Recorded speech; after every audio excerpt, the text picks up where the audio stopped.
Hello. क्या welcome back बच्चों। लो प्यारे बच्चों, स्टार्ट कर रहे हैं नया lecture.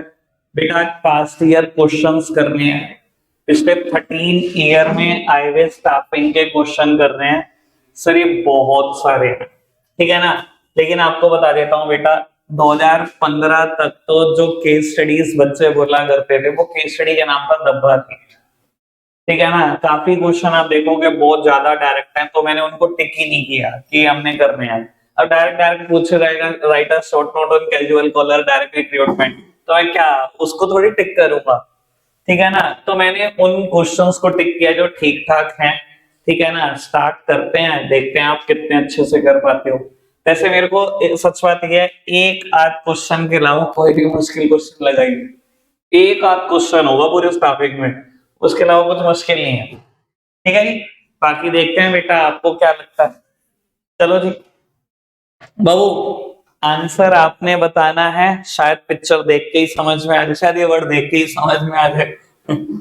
Identify the external source. यार प्लीज यार लिखो यार खाली।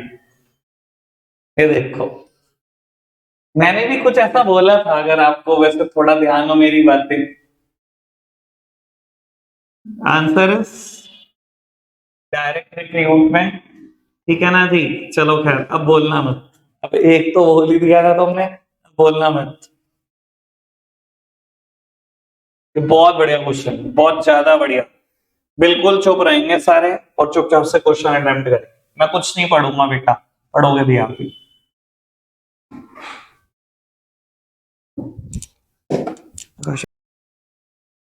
Answer is development. अच्छा, अगर ऐसे लिखा होता, फिलहाल तो लिखा है ना, the activities whose outcome not only improve the job performance,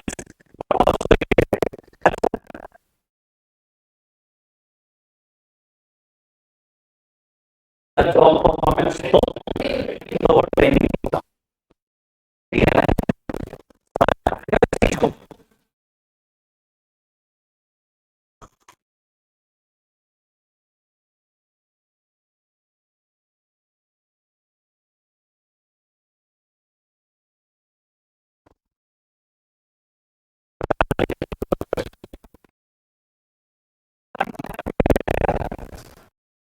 करना चाहिए।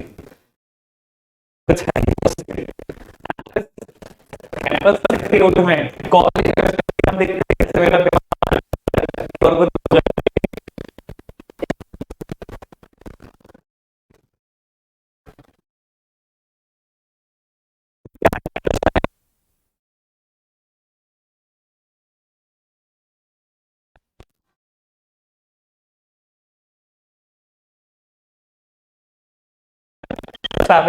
तो लेके मैंने कहा कल स्टार्टिंग का टेस्ट है तो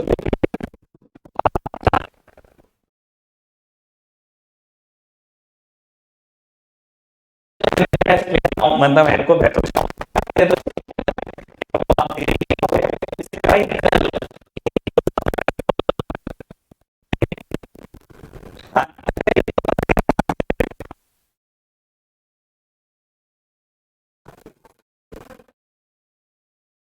ये क्वेश्चन थोड़ा देखकर भाई,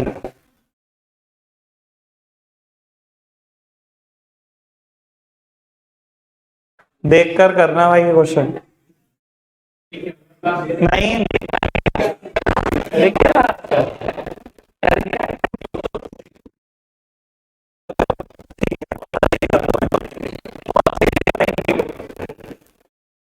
गधे हो बिल्कुल। देखिए आप पढ़ लो पहले।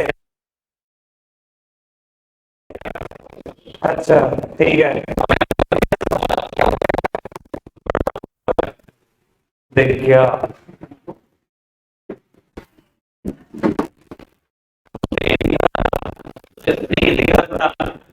आंसर भी था, निकम्मे कहीं के। पढ़ दो भाई, सही लिखा है कि नहीं पहले वो देखो।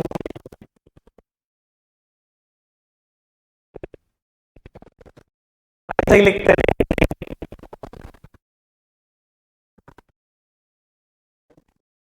क्या बोल रहे हो?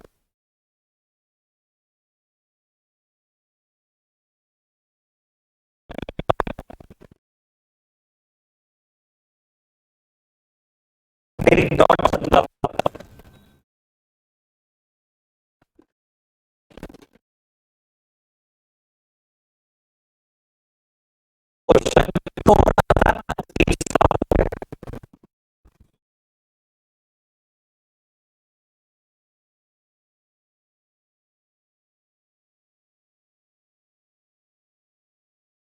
CBSE sample question paper 2019-20। मुझे तो लगा क्वेश्चन ही गलत है, क्या लिखा हुआ है आपने। तो भाई मैंने नोट, इन्होंने आंसर क्या दिया होगा ये बता दो। अच्छा ऐड, मैं आंसर दिया ऐड। फिर मैं अच्छा किसी की सोच के हिसाब से अपनी सोच मैच करने की कोशिश करूं।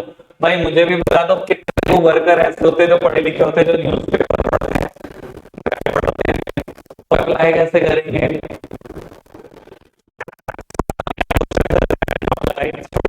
बेकार है, गलत है। ठीक है ना, सही आंसर लेबर कॉन्ट्रैक्टर है। शॉर्टर नोटिस पे एम्प्लॉय इकट्ठे करने लेबर कॉन्ट्रैक्टर के अलावा कोई नहीं दे सकता। सर होते ही नहीं ना, अब वही तो बात है ना, गलत है कोई चीज जबरदस्ती क्या करूंगा, कुछ भी मार्क करो।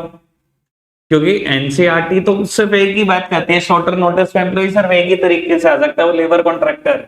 और हमें तो एनसीईआरटी को प्रेफरेंस देनी है, फिर तो मजबूरी है कुछ भी लिखो।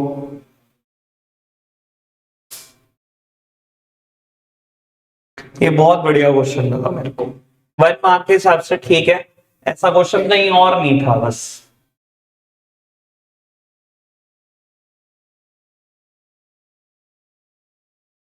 बेटा एक वर्ड बोल देता हूं, इसमें मुझे बताना है कि इनमें से कौन सी इनडायरेक्ट पेमेंट है, मतलब इनडायरेक्ट कंपनसेशन।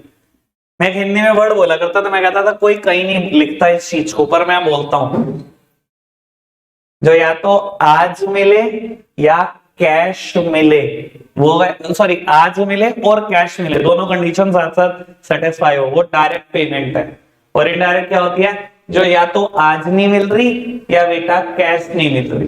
कुछ याद हो तो आंसर आ जाना चाहिए।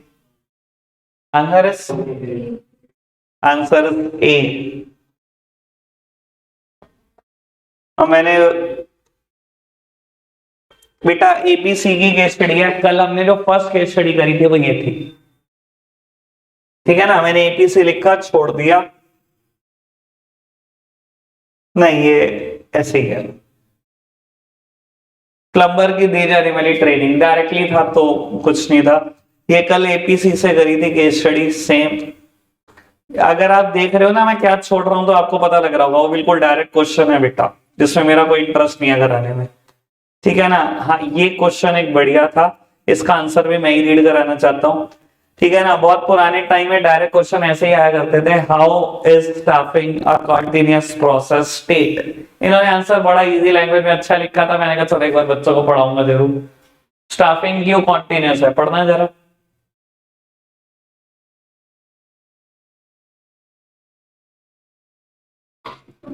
क्या ऐसे ही होता है ना, एम्प्लॉय जन्मों जन्मों के लिए आपके तो नहीं होगे ना, कुछ छोड़ के जाएंगे, कुछ नई जॉब क्रिएट होगी, तो स्टाफिंग की जरूरत तो बेटा पूरे पूरे साल है।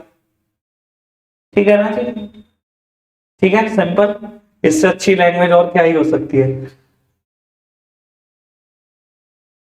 हाँ ये भी बात आपसे करनी है, एक मिनट पढ़ना है जरा।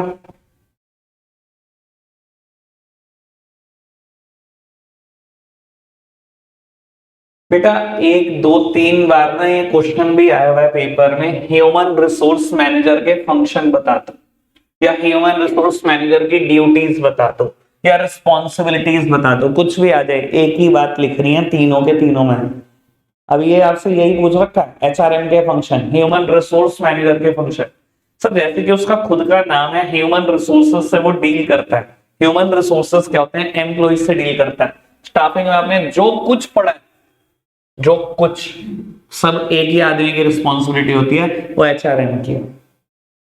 जो इच्छा करे वो लिख देना, वैसे मैं बता देता हूँ, अब इसने यहाँ पे दो पूछे हैं, मैं दो भी बढ़वाता हूँ, एक जगह पे 6-7 भी लिखे हुए हैं, कभी 2015 के पेपर में पूछे थे, वहां पे पढ़वाऊंगा, वहां पे सब समझ में आ जाएगा आपको मैं क्या कह रहा हूँ।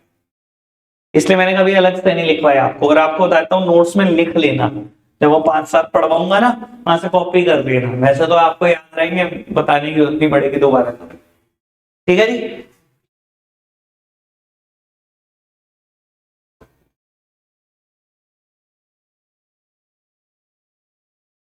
ठीक है, कोई दिक्कत तो नहीं, बढ़ जाए आगे। ये देख लो आप क्वेश्चन कैसे कैसे हैं, इसलिए मैं नहीं करा रहा, मतलब आपको लगे कि मैंने कोई ऐसा क्वेश्चन तो नहीं छोड़ा, क्योंकि अगर आपकी मेहनत बहुत कम है, आप तो छटनी हुए हुए क्वेश्चन पढ़ रहे हो, जो मैंने इसके पीछे मेहनत करी है ना, वो भाई मतलब काउंटलेस है, वो आप मेजर नहीं कर सकते। एक एक सैंपल कितना कितना टाइम लगाता हूँ, आप सोच भी नहीं सकते हो।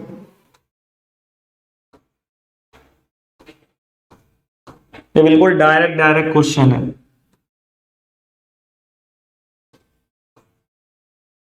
अब ये देखो, ये 2012 के क्वेश्चन है भाई, ये लेवल ही नहीं आता इतना डायरेक्ट, ट्रेनिंग का मतलब, डेवलपमेंट का मतलब।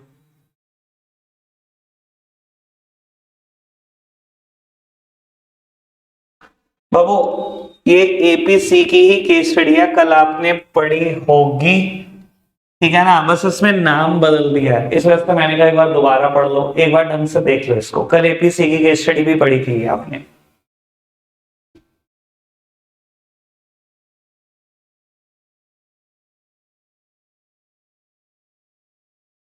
बाबू, मैं यही तो कह रहा था, अगर इंसान को हॉलीडेज पे भी काम करना पड़ रहा है, ओवर टाइम काम करना है, तो आपने एक चीज तो सही नहीं की ना, वो एस्टिमेटिंग मैन पावर रिक्वायरमेंट है। अगर आप एस्टिमेट करते कि कितने लोग चाहिए और उतने लोग रिक्रूट होते, तो ये काम कभी होता ही ना कि ओवर टाइम काम करना पड़ रहा है। तो आपने सही क्या नहीं किया, एस्टिमेट नहीं किया ना मैन पावर रिक्वायरमेंट को। अगले 2 स्टेप लिखे जाएंगे, वो तो कोई मुद्दा ही नहीं है।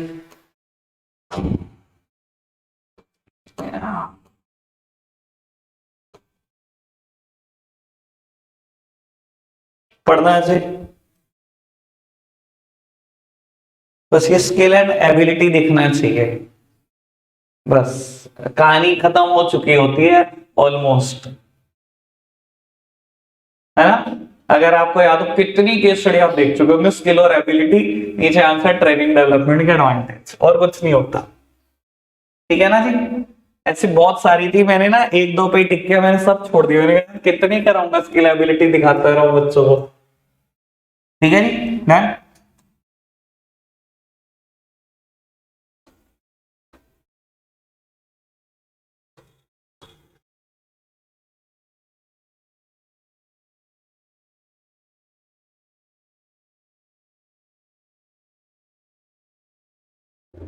रिक्वायरमेंट पढ़ना पहले।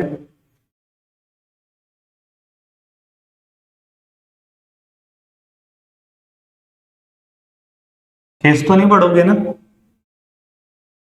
रिक्वायरमेंट पढ़ ली, केस तो नहीं पढ़ोगे ना, क्या लिखोगे अच्छा बताओ। Advantages of external sources of recruitment लिखी जाएंगे, सिंपल।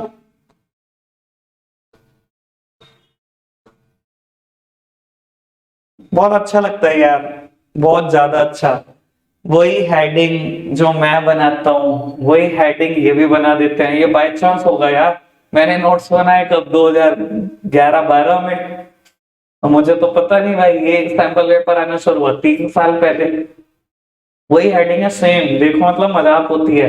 लेकिन आज एक और क्वेश्चन पढ़ के मुझे बड़ी संतुष्ट हुई। लास्ट ईयर ना एक टीचर से ना बहुत बहस हो गई मेरे बच्चों की। मैं वेस्टिब्यूल में हमेशा एग्जांपल देता हूँ पायलट की ट्रेनिंग का, और बहुत सालों से दे रहा हूँ, ठीक है ना, और सबसे ज्यादा समझ में उससे आता है। ठीक है ना, लास्ट ईयर जो टॉपर थे ऋतिक गौतम, ठीक है ना, मतलब सरस्वती आ रहे थे, बहस हो गई टीचर की बहुत ज्यादा कि ये पायलट ट्रेनिंग नहीं होता है, क्या वेस्टिब्यूल का एग्जाम्पल ही नहीं है ये तो। बहुत ज्यादा बोल दिया, बहुत ज्यादा बहस करी। अब मैंने क्वेश्चन देखा, बकायदा सीरियसली में क्वेश्चन आया हुआ है कि पायलट को ट्रेनिंग दी गई, नीचे ट्रेनिंग मेथड का नाम पूछा हुआ है और वेस्टिब्यूल आंसर दिया हुआ है। मैंने कहा यार ये अल्टीमेट सेटिस्फेक्शन है। जो जलते हैं जलते रहो, मतलब एक इंसान एग्जाम्पल बना रहा है, जबरदस्ती गलत करना उसका।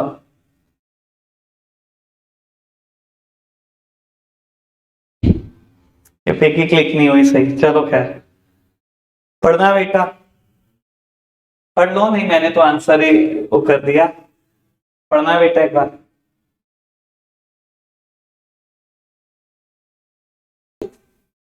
सही है, ठीक है।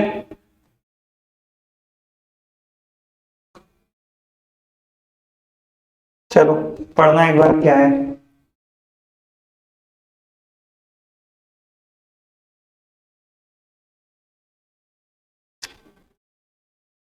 बेटा मैं आपको एक बात बता देता हूं, अगर आप ढंग से रीड कर पा रहे हो इस क्वेश्चन को, कहते हैं प्रमोशन की वजह से न्यू ब्लड ऑर्गेनाइजेशन में नहीं आ पाता, लेकिन फिर भी प्रमोशन को एक अच्छा सोर्स माना गया है, ठीक है ना। इसको जस्टिफाई करो दो रीजन देकर। देखो बेटा, अब ये मत करना अंधाधुन इंटरनल सोर्सेस की कोई मेरिट लिखो। सर आप इस स्टेटमेंट को जस्टिफाई कर रहे हो कि प्रमोशन एक अच्छा सोर्स है, इंटरनल सोर्सेस में 4 मेरिट हैं, दो ऐसी सोचो जो प्रमोशन को जस्टिफाई करती हो। अब दिमाग लगा लो चारों क्या क्या थी, ठीक है। और मुझे पॉसिबल आंसर चाहिए देना अपने। सबसे पहला मोटिवेशन 100%। बेटा ट्रांसफर से कभी, सुन लो बेटा, इंटरनल सोर्सेज में दो बातें हैं, प्रमोशन और ट्रांसफर।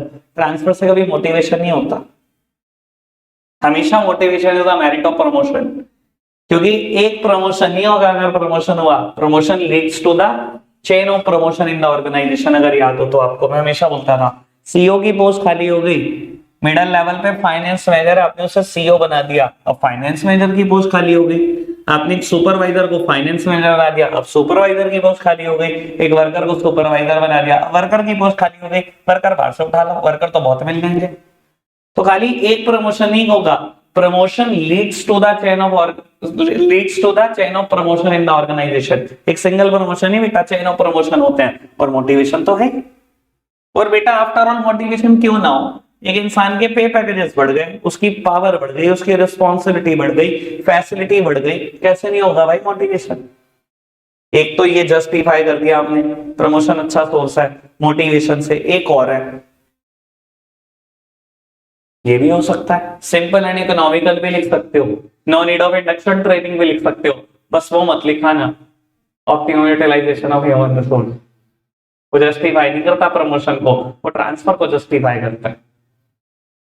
समझ पा रहे हो ना, ठीक है जी। बढ़ जाए आगे बहु। अब देखो मेरी बात ना उन तक पहुंच रही होगी जिनको हेडिंग रटी हुई है, इनको हेडिंग ही नहीं पता, उन्हें पता ही नहीं मैं कहाँ बोल रहा हूं, तो भैया मैं क्या बताऊं।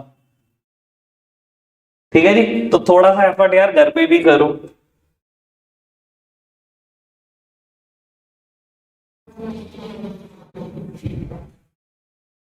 बाबू के अच्छा, मैं कोशिश करता हूँ रिक्वायरमेंट भी ला पाऊं स्क्रीन पर। ये क्वेश्चन बहुत गजब है, अभी देख लेंगे कितने पढ़ते हैं।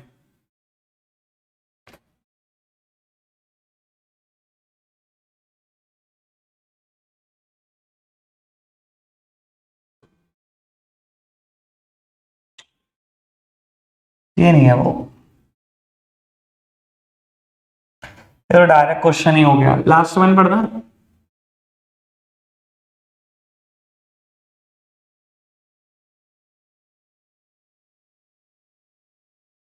ठीक है। कुछ भी नहीं पढ़ना उसके बाद, तो मुझे लगता नहीं कोई जरूरत है, ठीक है। चाहे केस पढ़ भी लो, जब उसने कह दिया explain any two type of test, बस फिर तो बेकार ही है मेरे लिए, ठीक है जी। ये क्वेश्चन था टेस्ट के ऊपर ही, अच्छा मेरे को पता नहीं है कब आएगा, देखते हैं। हाँ इसका आंसर करना, एक्सप्लेनेशन ही चाहिए।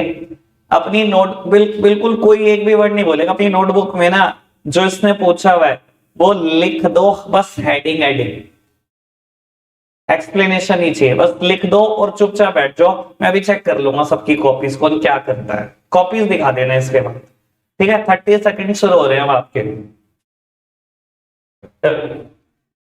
बेटा जो मैंने आपके साथ किया वही पेपर आपके साथ करता है, मैंने आपको डराया, आप डर गए, पेपर भी यही करता है। आपको लगता है कुछ टेक्निकल होगा, कुछ टेक्निकल, ये केस है, ये केस है।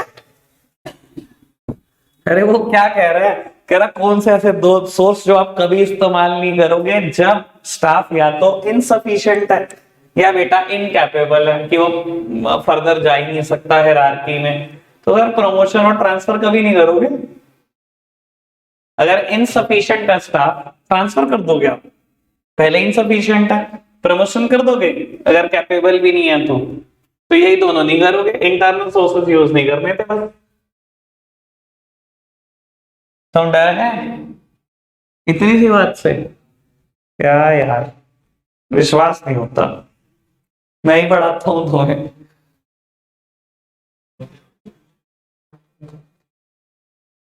पेपर में बेटा काम रहना बहुत जरूरी है आपका।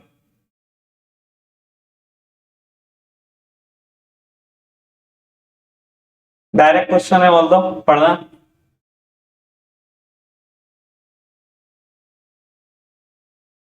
ठीक है, सारे स्टेप्स लिख दोगे जो इंटरव्यू के बाद आते हैं, लेकिन जॉब ऑफर से पहले।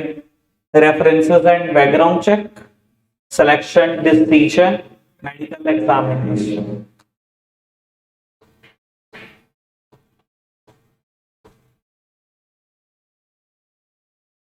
ये कल वाला केस है, मैं आपको दिखा देता हूं कहीं आपको लगे ये आता था और करके आया हुआ है, नाम बदल बदल के आया हुआ है। कल हमने ये किया था ना, Ashish the marketing head, Keith recruiter, कुछ याद आया तो।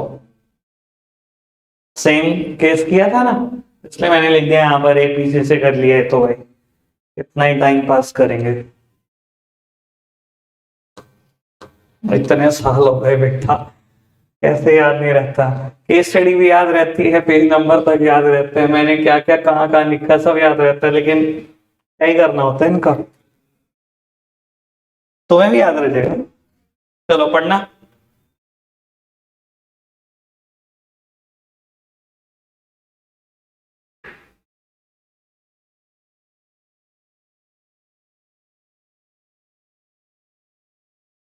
अगर मेरी बात ध्यान है तो ये 1 सेकंड में हो जाना चाहिए था वैसे। सर वैसे तो इसमें हिंट भी बहुत ज्यादा था।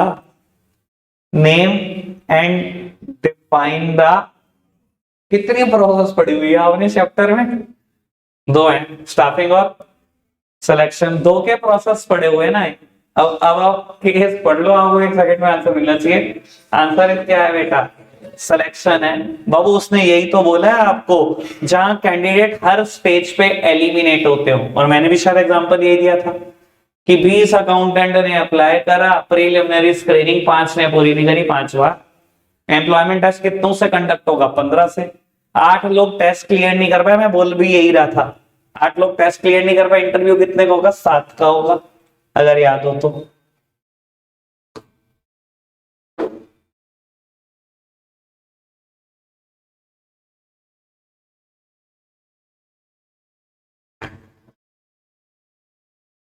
देखो तो सही क्वेश्चन कैसे कैसे आते थे 2011 में। लेवल तो सोचो तुम, केस स्टडी होती थी ये। हाँ आएंगे आएंगे आएंगे। तुमने गलत टाइम पे जन्म ले लिया बाबू। एक इंपॉर्टेंट क्वेश्चन आने वाला है,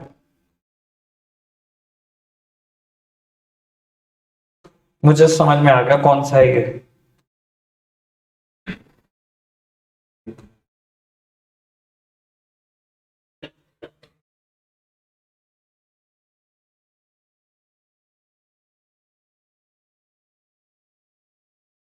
बस बाबू बस।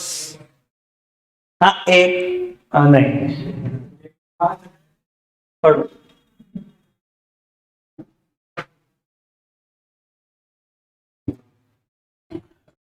Done done.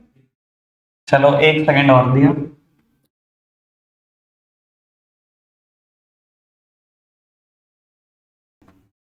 चलो सर, कंसेप्ट के नाम आपने लिख दिए होंगे। ज्यादातर जो मुझे गड़बड़ी का ऑप्शन लगता है वो फर्स्ट ही है, बाकी तो सब ऐसे ही थे। Recruitment, workload analysis, placement and orientation और सिलेक्शन। हमें है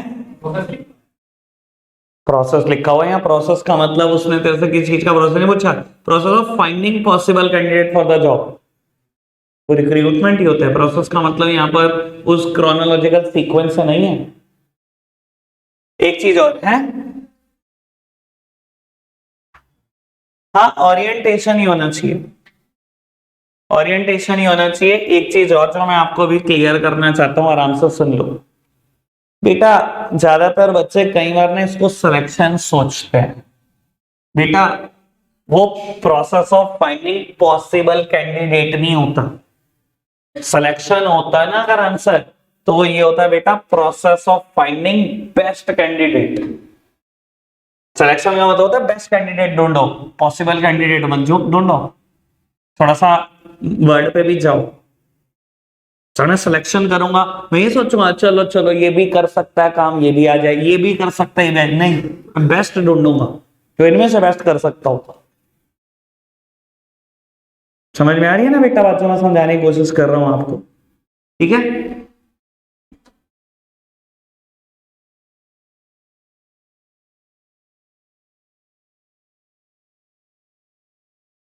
मुझे लगता है ये एक सेट में आया होगा और ये दूसरे सेट में।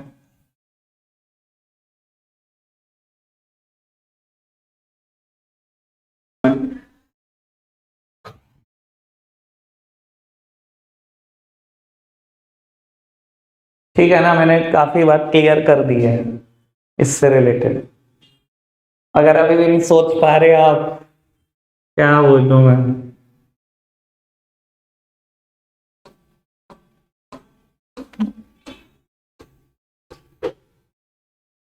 अभी बहुत सारे हैं बेटा, अभी मैं यहाँ ये नहीं बता सकता, अभी बहुत सारे हैं सच में।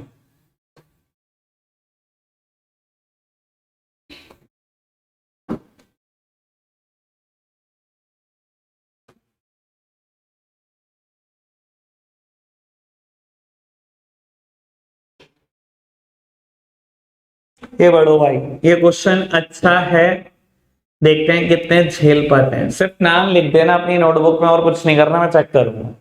मैं पढ़ देता हूँ क्वेश्चन, अगर आपको क्लियरली विजिबल ना हो रहा हो तो। Name the mechanism that attempts to measure certain characteristics of individual in the process of identifying and choosing the best person out of the number of the prospective candidate for the job, enumerate any three of its type.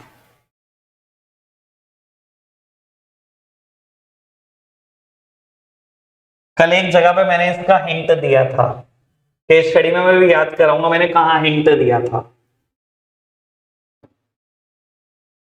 बेटा कोई भी test लिख देते थे और करना क्या था, कोई भी तीन लिख देते हैं बस। मुद्दा तो ये था ना बेटा, इंडिविजुअल की सर्टेन कैरेक्टरिस्टिक अगर आपको आइडेंटिफाई करनी है, वो होती टेस्ट के थ्रू ही है, ठीक है ना जी।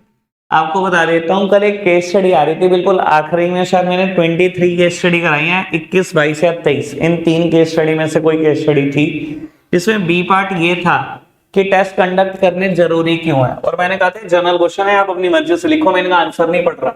और तभी मैंने आपको ये कहा था कि मैंने कहा टेस्ट कंडक्ट करने इसलिए जरूरी है, आप इंडिविजुअल की कैरेक्टरिस्टिक कैसे डिटरमाइन करोगे, अगर उसको आपने उसकी डिफरेंट कैरेक्टरिस्टिक देखनी है तो बिना टेस्ट के नहीं हो सकती।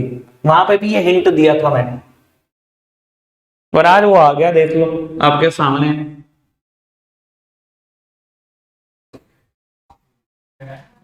चलो भैया शुरू हो गए, हमारे बैच से कुछ नफरत है अंकल को। अभी नहीं हुआ भाई, अच्छा हाँ, चलो कोई नहीं, देखते हैं पढ़ते तो चलो।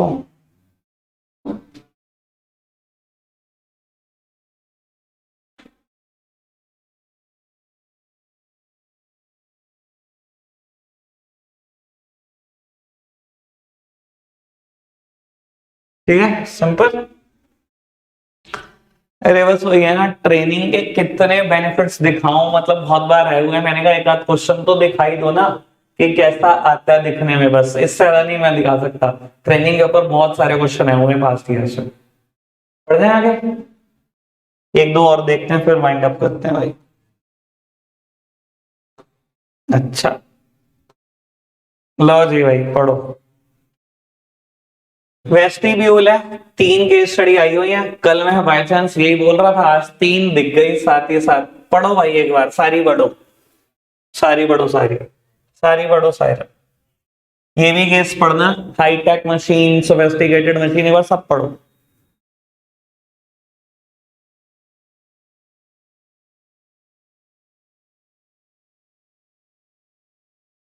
पढ़ो एक बार, सभी पढ़ो, वर्डिंग आराम से देख लो।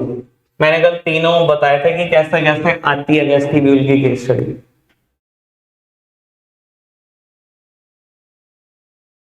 ठीक है, अभी मेरा मुद्दा थोड़ा सा बकाया ही है, फिर आप काम करते हैं बेटा, स्टाफिंग का टेस्ट परसों रखते हैं।